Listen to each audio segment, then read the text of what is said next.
New developments today in the decades-old cold case revived by a recent Netflix documentary. It sheds light on one of the most shocking modern-day crimes in America.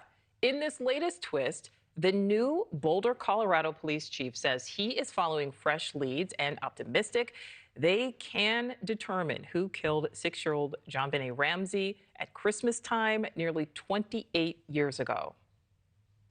There are a number of things that people have pointed to throughout the years that could have been done better, and we acknowledge that is true. However, it is important to emphasize that while we cannot go back to that horrible day in 1996, our goal is to find JonBenét Ramsey's killer.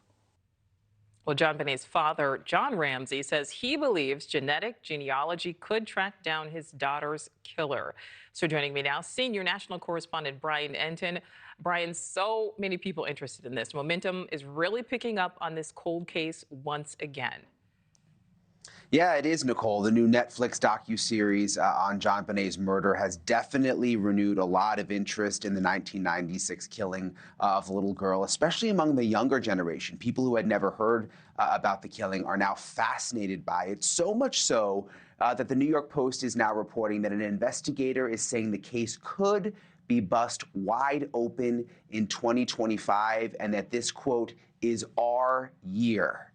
JonBenét's murder has perplexed police since the early morning hours of December 26, 1996, when the 6-year-old beauty queen was reported missing from her Boulder, Colorado home. Her father, John Ramsey, later found her body beaten and strangled in the basement of their home. And ever since then, theories have surfaced about what happened. No one has ever been charged, and there have been so many theories, Nichole, that have floated around over the years. Boulder's new police chief released a video in response to the new Netflix docuseries pledging to reinvestigate the case and bring justice to JonBenét. Take a listen.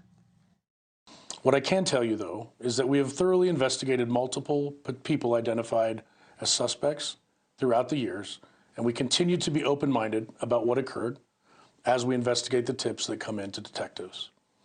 I can also tell you that detectives are regularly investigating some aspects of this terrible crime, and I receive updates frequently.